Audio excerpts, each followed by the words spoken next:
Don't count yourself out. I believe in you.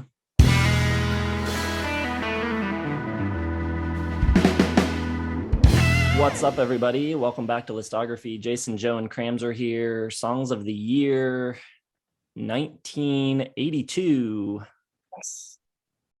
Loaded MFR of a year with the hits. Good Lord. I don't know if I agree with that, but we will get to that. You don't know? No, I don't know about that. You mean you disagree? I disagree. Just say that next time. Don't. Yeah. One of my least favorite years of all time. I said it in the albums of the year. Say it again here. But things really pick back up in 83. Much better year next year. But we got to get through 82 first. So here we are. For anyone new, the way this works, we each pick 5 songs, our 5 favorite tracks from the Hot 100 that year. They could have charted any week during the year. As long as it charted, it counts. Additionally, we also do a top 5 wildcard selections, which can be anything at all. Could be songs that also charted or deep cuts, B-sides, soundtrack songs, anything. One of our lists will be one song short because we save our very favorite of the year for the end, the big reveal. Right before that, we also make a selection for our least favorite top 40 song of the year. Who wants to kick it off with their Hot 100 picks? Real quick, me and Joe had Signals by Rush as our album of the year. What was yours again? I had Imperial Bedroom by Elvis Costello. Okay. Yep. He went back to back for me in 81, 82 with Trust and Imperial Rush Bedroom. was back to back for me, 81, 82. But all right, I'll kick it off. I, like Joe, will probably be gushing over these Billboard songs for the next 7 to 8 years. 80s is my favorite era for pop. And this one is, no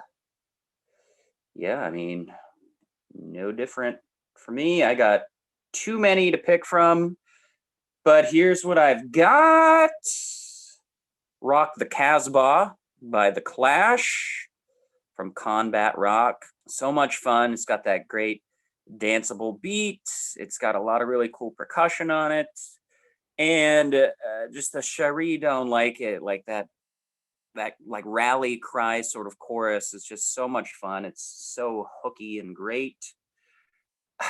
This guy just keeps turning up everywhere for me. And even though I always said I thought he was overrated, I got Tom Petty again with You Got Lucky. This is my favorite kind of style that I kind of talked about with Woman in Love. I like this more kind of less heartland rock, more kind of punky vibes. Tom Petty's not even close to punk, but you know what, that kind of line that he walks where he's being more cool and mysterious. And I think this one's awesome.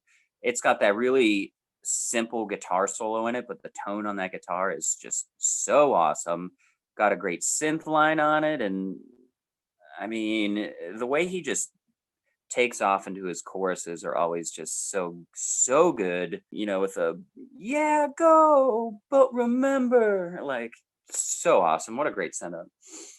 I'm also going to go with Donald Henley with Dirty Laundry.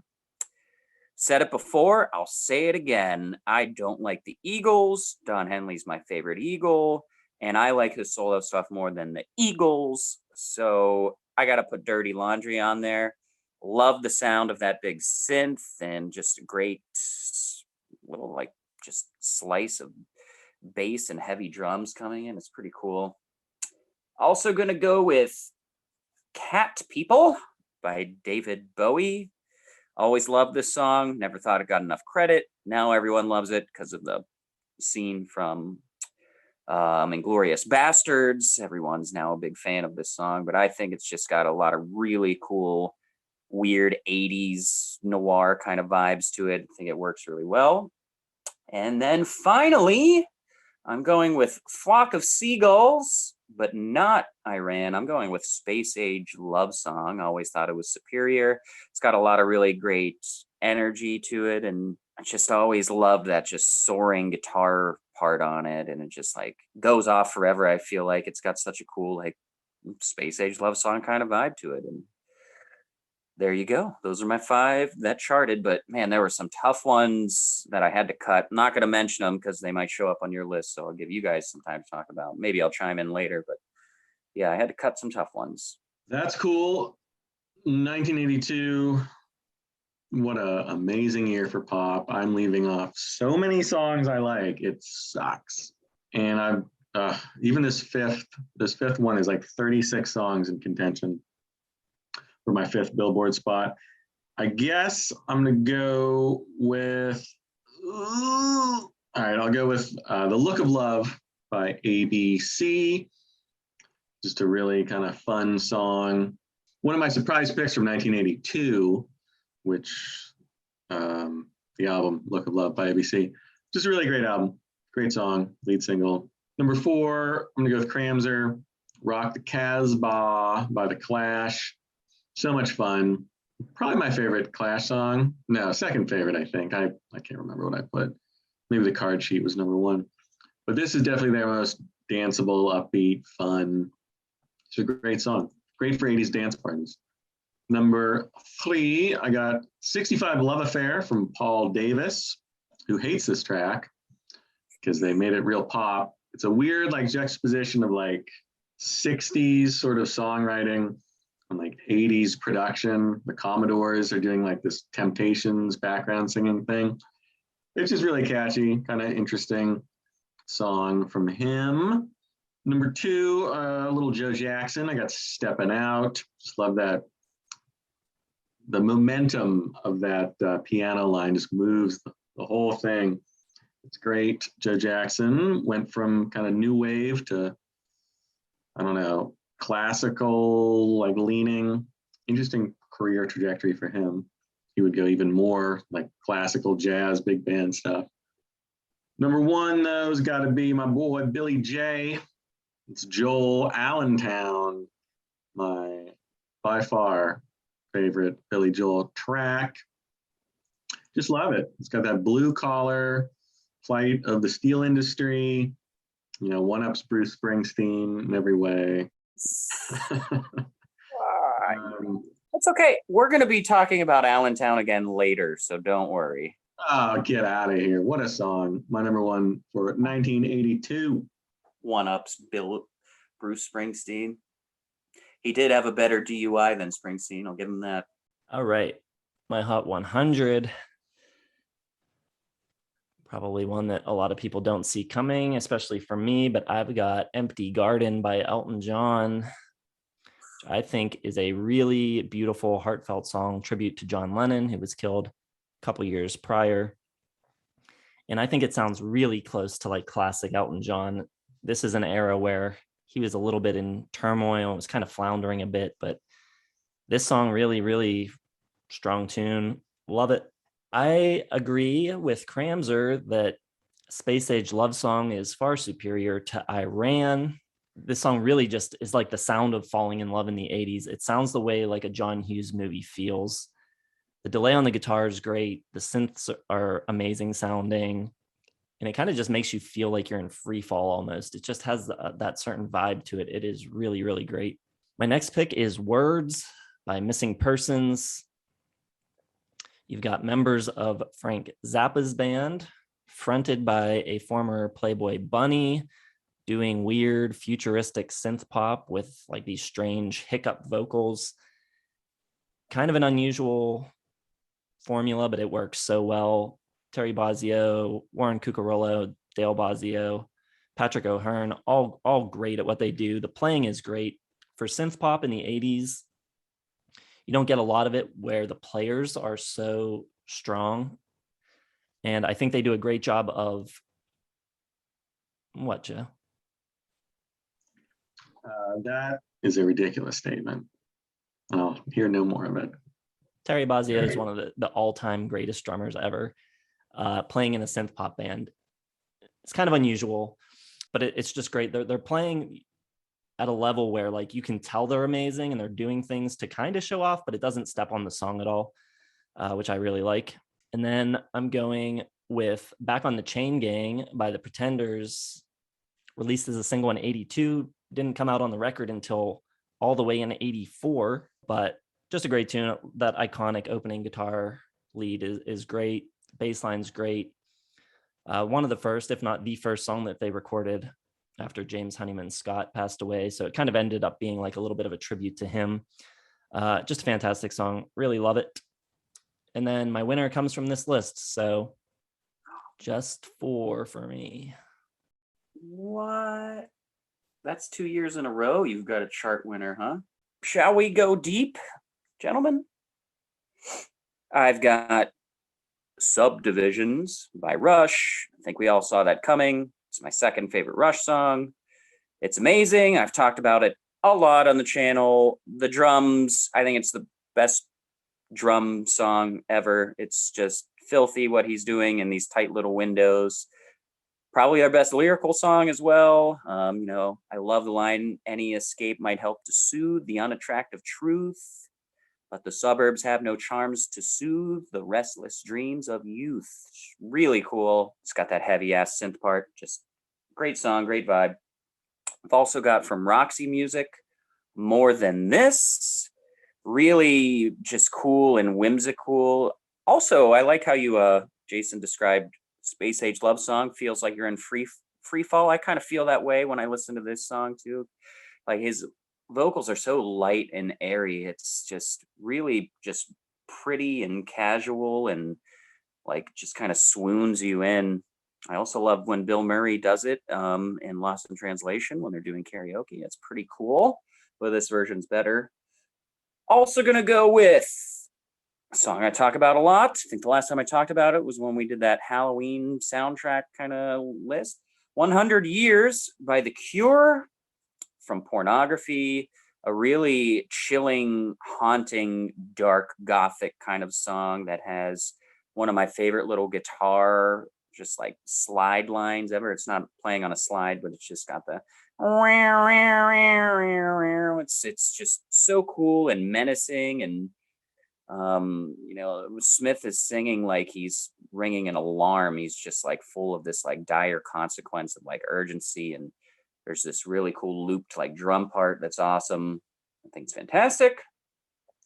And then I really do love this song, and we get so much crap for not talking about this band.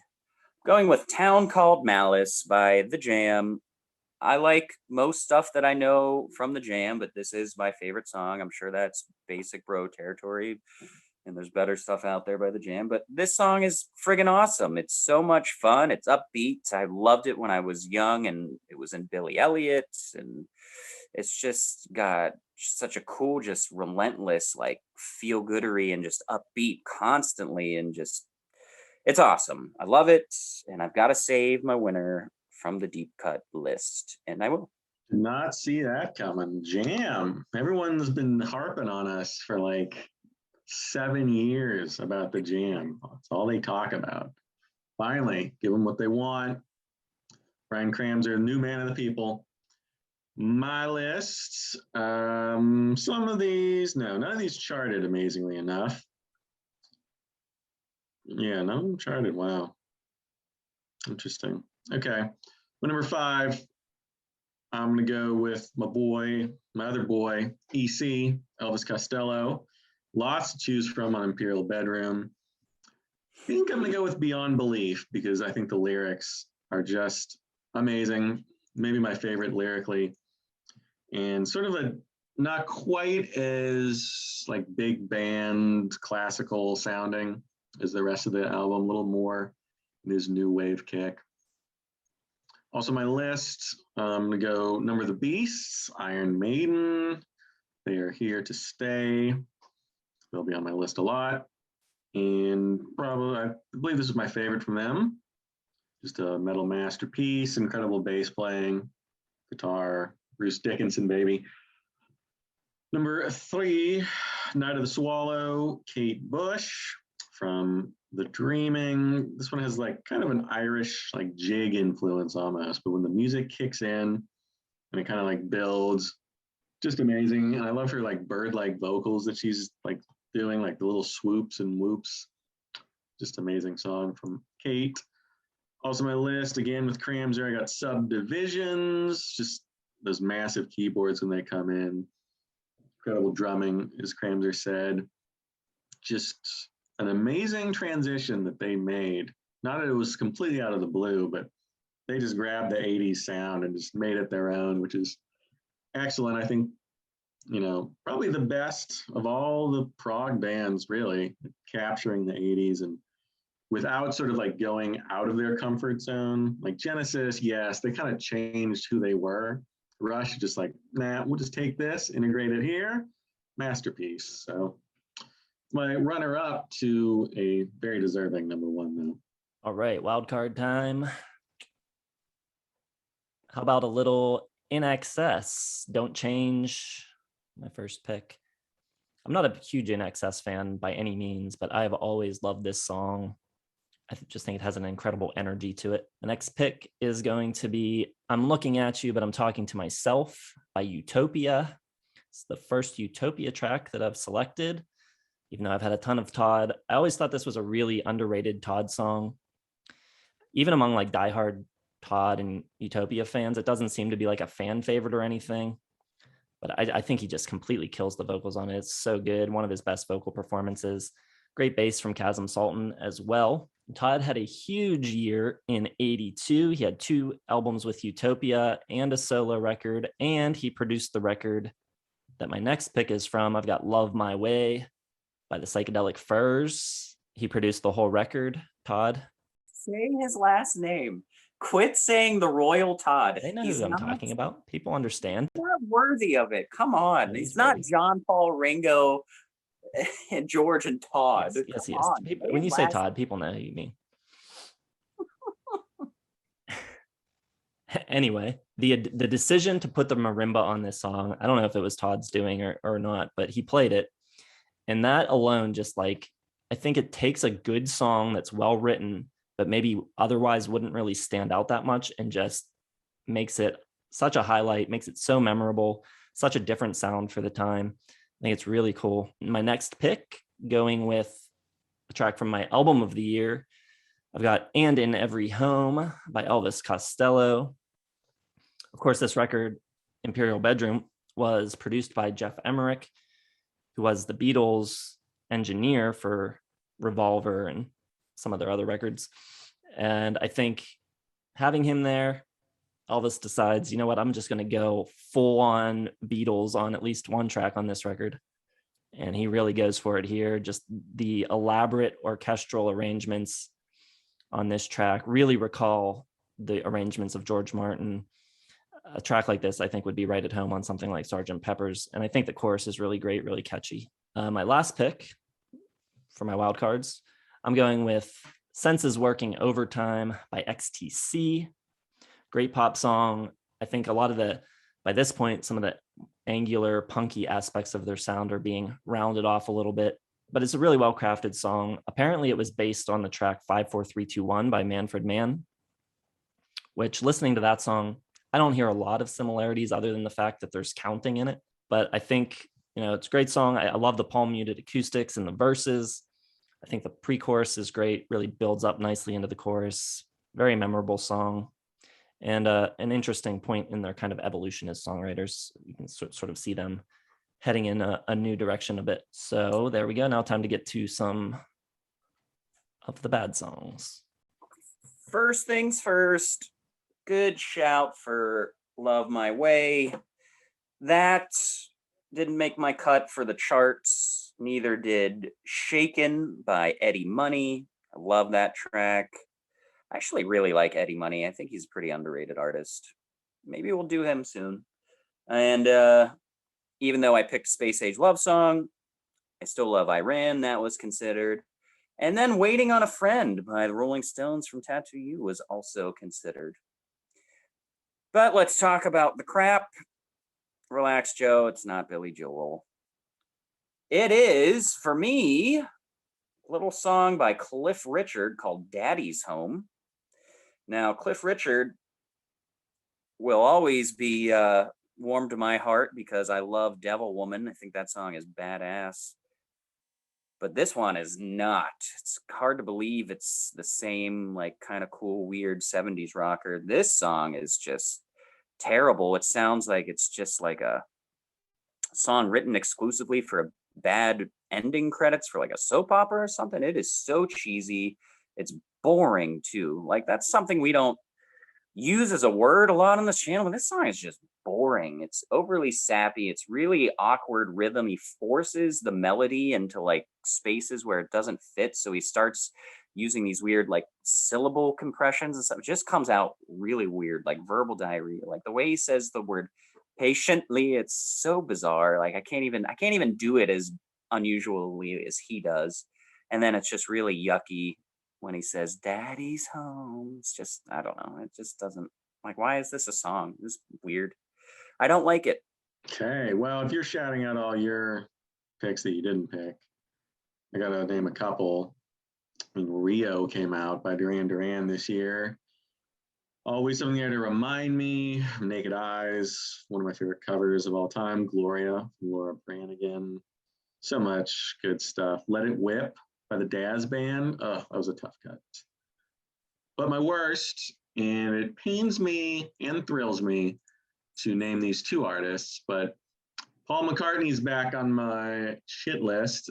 But unfortunately, joining him is Stevie Wonder with the craptacular Ebony and Ivory. Just so stilted and forced, and just everybody hates it. Like, if you're gonna name McCartney and Stevie Wonder least favorite song, probably gonna be Ebony and Ivory. It's a bad idea, and yeah, just nobody likes it. No one. I don't even think Jason can defend this one. He might though. Nope, he can't even do it. So if Jason can't defend a Paul McCartney, and if I'm throwing Stevie Wonder on the list, it's a tough one. Sorry, boys. I like it. I think it's one of McCartney's better melodies. I'm fine with it. The bass playing on it is McCartney-esque. All right.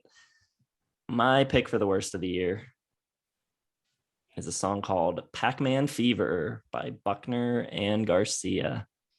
Comes from a full album of songs about arcade games. And, you know, nothing wrong with that. It could be fun. It could be an interesting type of direction you could take that in. But man, the production is so basic, so boring, nothing clever, nothing funny about the lyrics. It's literally just Pac-Man is popular. Let's sing about it and sell a lot of records. It's just so generic. Like Cram's selection, boring, super boring. I can't believe it was a hit. People literally just said, oh, they said the word Pac-Man in this song. I guess I'll buy it. Totally ridiculous. There's no other reason to have bought this song. The fact that it made the top 40 is crazy to me. All right, time to talk about our winners.